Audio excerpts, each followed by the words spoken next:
Ya, oke, sudah record ya. Ah, ya, kita masuk di apa? Big data, analitik, pertemuan 3 ya. Ini angkatan pertama itu angkatan 18. Jadi angkatan kedua kita bicara tentang big data analitik. Tanggal berapa sekarang? Tanggal 30 Maret ya. 30 Maret tahun berapa? 2022 ya. Kelas apa ini? Kelas BI 19 pagi, sip pagi ya. Oke, ini saya mau record kuliahnya. Kalau minggu kemarin ya kita sudah bicara how to install PySpark ya. Kita sudah punya apa namanya environmentnya lah ya. How to install PySpark ya. Oke, dari berapa ini? Dari 22 ya. Yang masih terkendala baru 2 ya. Tinggal oh sorry 4 3 ya. Anak chipnya satu Mbak Putri ya. PySpark ya. Jadi semuanya sudah merasakan bagaimana mudahnya menginstal PySpark. Mudah kan? Mudah ya. Mudah aja bilangnya ya. Mudah. Oke. Nah, kalau saya sempat sampaikan di mata kuliah Business Intelligence atau di mata kuliah SPK, jadi kita punya 3 mata kuliah yang lagi running semester ini. Ada apa? Ada Decision Support System ya. Ada Decision Support System. Apa ini Desa Support System? Support System apa ini namanya? DSS ya. In bahasa apa? Sistem pendukung atau penunjang keputusan. Sistem, saya pakai istilah yang digunakan semester ini, sistem penunjang keputusan gitu ya. Ini apa? Berarti SPK. Ada mata kuliah lagi yang namanya apa? Business Intelligence. Ini sebenarnya ada irisan 3 mata kuliah ini. Gimana nulisnya? Business Intelligence gitu ya. Bahasa Indonesianya apa? Karena bahasa Indonesianya ya Business Intelligence aja gitu ya. Ya sudahlah, nggak usah dibahas Indonesia kan ya. Kemudian sekarang yang kita sedang pelajari apa? Big data, big data analitik ya, big data. Ini banyaklah nanti pendekatan yang bisa digunakan gitu ya. Kalau di BI, kalau saya ngajar BI, saya bilang ada 2 terminologi yang digunakan gitu ya. Ya, oke. Okay. Jadi kalau sebenarnya ini sedikit ya, kalau saya singgung tentang BI misalnya ya. Jadi ada satu pendekatan, ada 2 versi lah ya. Katakanlah yang istilah lama atau versi 1 lah ya. Yang kedua ada versi 2 gitu ya. Ini kenapa saya minta ada review jurnal di kelas yang malam atau kelas pagi dengan Bu Detin. Karena kalau di versi 1 bisnis intelijen itu adalah level tertinggi gitu ya. Jadi kalau kita lihat BI di versi atau di pendekatan yang di sini gitu ya, maka di sini ada yang namanya data gitu ya, ada namanya data. Kemudian nanti ada level data warehouse-nya gitu ya. Di sini ada banyak bicara tentang pengumpulan, tools-tools yang digunakan. Maka di sini baru bicara tentang apa? Bicara tentang data mining di sini. Bisa juga bicara tentang apa? Mesin learning di sini. Nah, baru orang bicara tentang BI itu di sini. BI itu adalah uh, di atas data miningnya gitu ya. Ini yang saya bilang. Nanti kalau Anda lihat di jurnal-jurnalnya banyak yang menggunakan pendekatan yang di sini. Gitu ya. Jadi BI atau Business Intelligence nanti berbentuk report gitu ya. Berbentuk grafik gitu ya. Ada berbentuk dashboard gitu ya. Itu BI ya. Nah, kalau di versi yang keduanya ya, maka nanti mendekatinya adalah seperti ini ya. Seperti ini. Jadi nanti mereka melihatnya scope-nya adalah di data science gitu ya. Nah, data science ini adalah istilah baru yang digunakan, yang lamanya namanya adalah data mining gitu ya. Oke. Nah, di sini pendekatannya dibagi menjadi 3 seperti ini. Mungkin saya pernah jelaskan juga di SPK atau tidak ya, atau di BI kelas malam ya. Nah, maka bisnis intelijen atau di sini ini bicara tentang datanya ya, data yang raw data yang biasa gitu ya. Dan kalau bicara tentang data, maka di sini bicara tentang big data. Tapi big data hanya bicara tentang data yang besarnya saja. Nah, baru di sini bicara tentang business intelligence. Nah, di business intelligence ini hanya bicara tentang pas data saja gitu ya.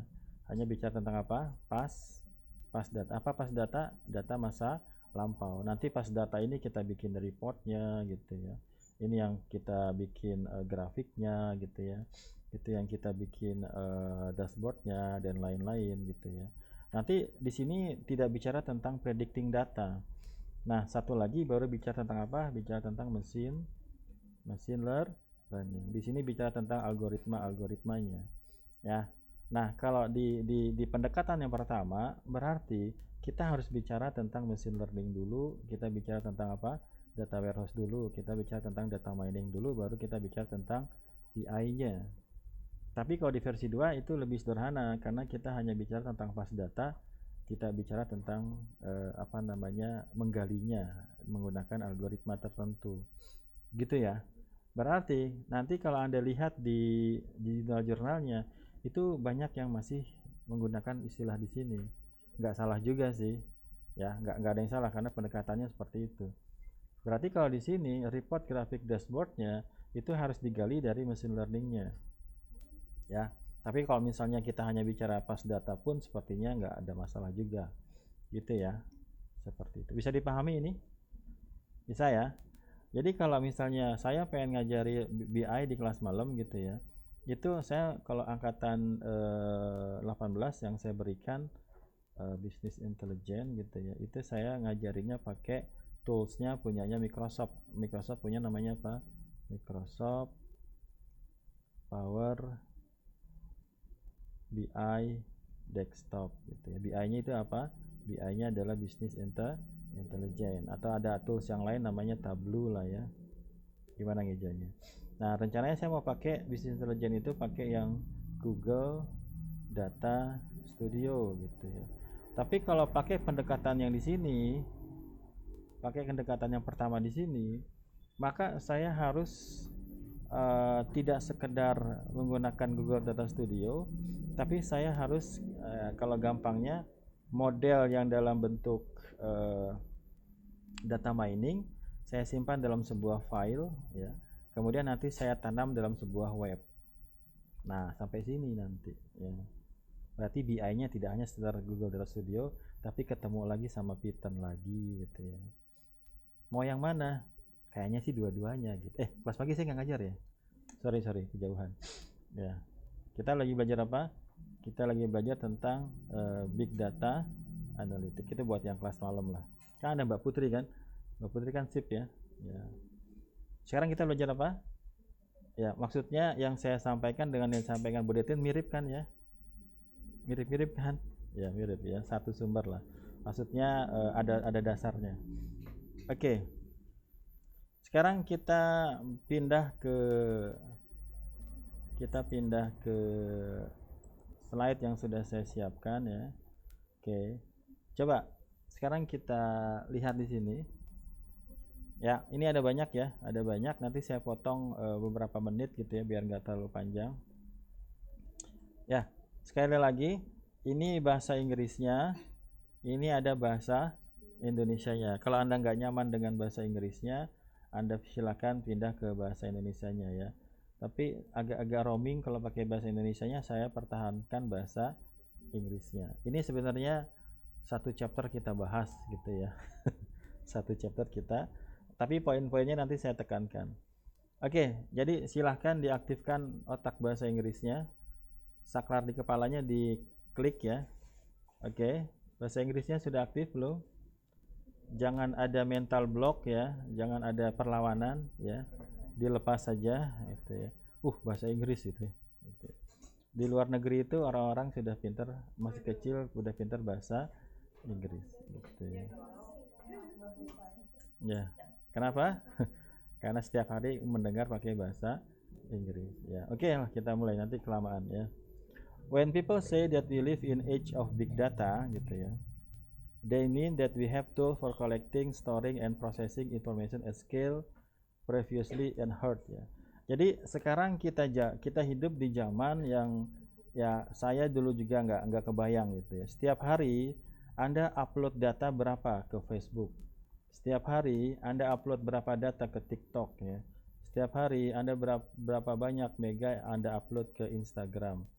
Berapa banyak? Contohnya apa Pak? Foto. Foto itu juga merupakan data ya, berapa terabyte ya. Nah, apa namanya? Google gitu ya. Kemudian Facebook gitu ya. Kemudian katakanlah Instagram gitu ya. Itu semuanya sebenarnya mengumpulkan data-data Anda secara gratis. Sadar nggak? Ya, semua data. Pak, data bisa bocor nggak? Ya bisa gitu ya. Tapi penekanannya di sini adalah kita hidup di zaman di mana saya atau orang tua kita atau kakek-kakek kita itu nggak kebayang gitu ya. Maka di situ nanti kita bicara apa sih yang dimaksud dengan big data. Di sini penekanannya adalah ketika orang bicara tentang big data, maksudnya adalah penekannya adalah sudah ada tools. Apa itu tools? Sudah ada aplikasi, sudah ada alat ya yang digunakan untuk apa? Untuk di sini apa? Collecting itu apa? Mengumpulkan ya. Nanti kita belajar gimana kita narik data dari Twitter gitu ya. Oke. Oke. Di sini penekanannya pada apa? Collecting itu apa? Mengumpulkan ya, mengumpulkan. Storing itu apa? Menyimpan ya. Menyimpan. Satunya lagi apa? Processing. Tapi penekanannya di sini pada jumlah yang sangat besar. Nanti kita bahas, ada pembahasan apa yang dimaksud dengan big data di cara yang sederhananya aja gitu ya. Oke, kita lanjut. The following task simply could not have been accomplished 10 or 15 years ago. Jadi di sini kita langsung masuk kepada apa ini task, kegiatan-kegiatan, activity-activity yang 10 atau 15 tahun yang lalu itu nggak mungkin dikerjakan gitu ya. Jadi di sini penekanannya adalah kita masuk kepada era of big data. Yang dimaksud dengan era of big data adalah ada alat-alat yang bisa mengumpulkan, menyimpan, memproses informasi dalam jumlah data yang sangat besar gitu ya. Oke, kita lanjut aja. Oke, ini bahasa Indonesianya ya. Saya skip aja, silakan kalau Anda pengen baca. Ketika orang mengatakan bahwa kita hidup di era data besar, apa data besar? Big data ya. Itu berarti bahwa kita memiliki alat untuk mengumpulkan, menyimpan, memproses informasi pada skala yang belum pernah terdengar sebelumnya, gitu ya. Oke, kita lanjut aja. Ini adalah beberapa activity atau task ya, yang sebenarnya bisa aja kita lakukan tidak menggunakan big data, menggunakan machine learning biasa gitu ya. Tapi dengan informasi yang di sini dikatakan transaksinya adalah billion of transaction ya. Apa contohnya? Build a model to detect credit card fraud. Apa artinya? Mendeteksi aktivitas credit card yang fraud itu apa? Palsu ya. Membangun model untuk mendeteksi transaksi kartu kredit yang palsu. Nanti di sini kita menggunakan setiap hari ya. Ini contoh penggunaan apa di sini? Penggunaan kartu kredit ya. Ya, kartu kredit itu enaknya apa? Enaknya ketika makainya gitu ya. Tinggal gesek aja ya. Oke, tapi nanti bayarnya yang pusing. Tapi penekanannya di sini adalah transaksi kartu kredit ya. Satu orang aja bisa punya 3 kartu kredit misalnya ya. Saya nggak pakai kartu kredit ya. Apa namanya? Punya sih tapi nggak dipakai gitu ya. Nanti dibilangnya nggak jujur juga ya. Di sini penekanannya pada apa? Pada billion of transaction. Adanya transaksi yang apa sih billion itu? Triliunan ya. Aktivitas secara nanti kita bisa melihat polanya gitu ya. Itu satu. Jadi transaksi penggunaan kartu kredit yang terjadi yang dilakukan oleh satu orang, satu hari, satu bulan, satu tahun kan banyak tuh. Bank kan punya rekodnya ya. Dia punya rekodnya, dia merekam gitu ya. Oke, nanti ketika kerja Anda bagian sini ya, menganalisa big data ya. Oke, nanti Anda harus selesai mata kuliah ini ya, baru saya ingat ya. Mata kuliah ini ada syaratnya ya.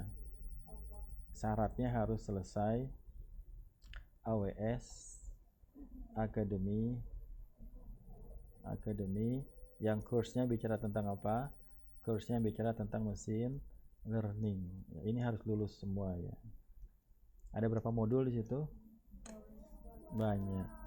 Ya, coba kita lihat. Mungkin nggak semua sih ya. Nggak semua, sorry, nggak semua. Oke, coba kita bahas sedikit. Ya, saya minta izin sama AWS ya. Ngeliatin. Boleh ya? Boleh. Udah semua masuk kan? Anda masuk AWS course kemudian nggak dipakai itu buat apa gitu ya? Ada tujuannya lah ya. Ada tujuannya dosen masukin Anda ke AWS Academy. Ya, oke.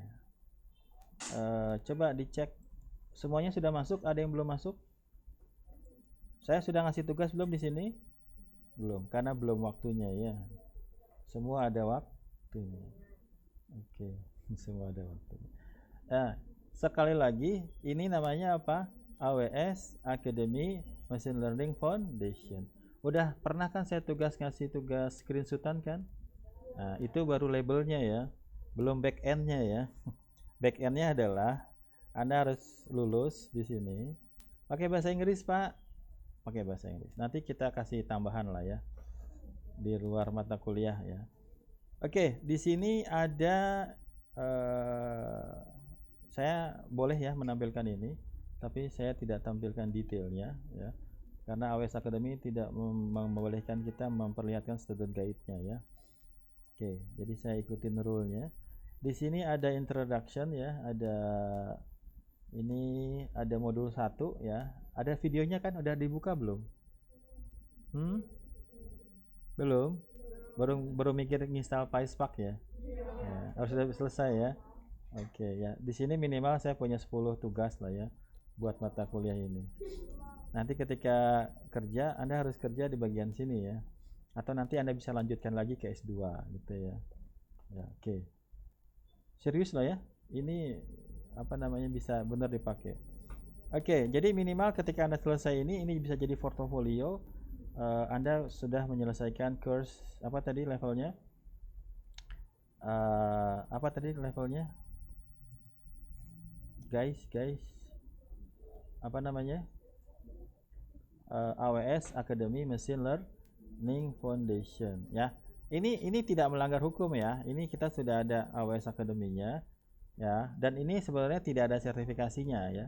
Tidak, bukan begitu. Di AWS Academy belum ada mereka memberikan diskon mengikuti sertifikasi AWS Academy Machine Learning ya.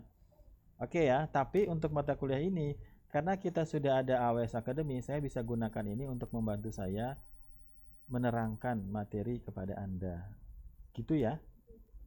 Jangan mikir susahnya dulu ya. Nanti dosennya harus tanggung jawab ya. Bapak bikin gini, Bapak harus ngejelasin gitu ya. Gitu ya. Oke guys. Pokoknya jangan mikir susah dulu ya. Oke, yang pertama apa modul 1?